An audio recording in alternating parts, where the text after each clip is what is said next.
আচ্ছা ঠিক আছে, রাখো তো। আঙুর কত করে কিলো? আঙুর 100 টাকা কিলো। 100 টাকার কিলো? আচ্ছা ঠিক আছে, তাহলে 1 কিলো দিয়ে দাও। আচ্ছা দিচ্ছি। আচ্ছা 2 মিনিট দাঁড়াও, এই নাও।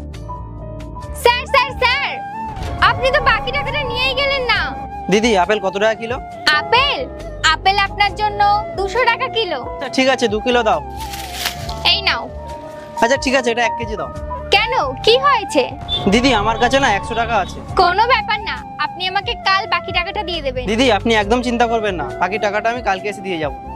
আচ্ছা ঠিক আছে, কাল দিও। আল্লাহর এই সুন্দর নামটি দেখে যে ভিডিওতে লাইক করে চ্যানেলটি সাবস্ক্রাইব করে দিবে, হে আল্লাহ তুমি তাদেরকে হজ করার তৌফিক দান করো। কলা কত করে? কলা 4টে 50। ও আচ্ছা, তাহলে একটা কাজ করো, 4টে দিয়ে দাও। এই নাও। না না, আমাকে টাকা দিতে হবে না, আপনার আগের দিনের 100 টাকা আমার কাছে আছে। মনে হয় আপনার মনে নেই। দিদি এই নিন আপনার 100 টাকা। আরে ভুলে গেলেন, আমি আপনার কাছ থেকে 2 কেজি আপেল নিয়ে গেছিলাম, আমার কাছে 100 টাকা কম ছিল। আপনি বলেছিলেন যে পরে দিয়ে দিতে। আপনি তো অনেক সৎ। আমার তো একদমই মনে নেই যে আমি আপনার কাছে টাকা পেতাম। আর আপনি তো ওকে চেনেন না, তারপরেও আপনি ওকে বাকি দিয়েছিলেন। আরে কেন ফেরত দেব না? দেখুন, যে যার সাথে যেমন করে তার সাথে তেমনই হয়।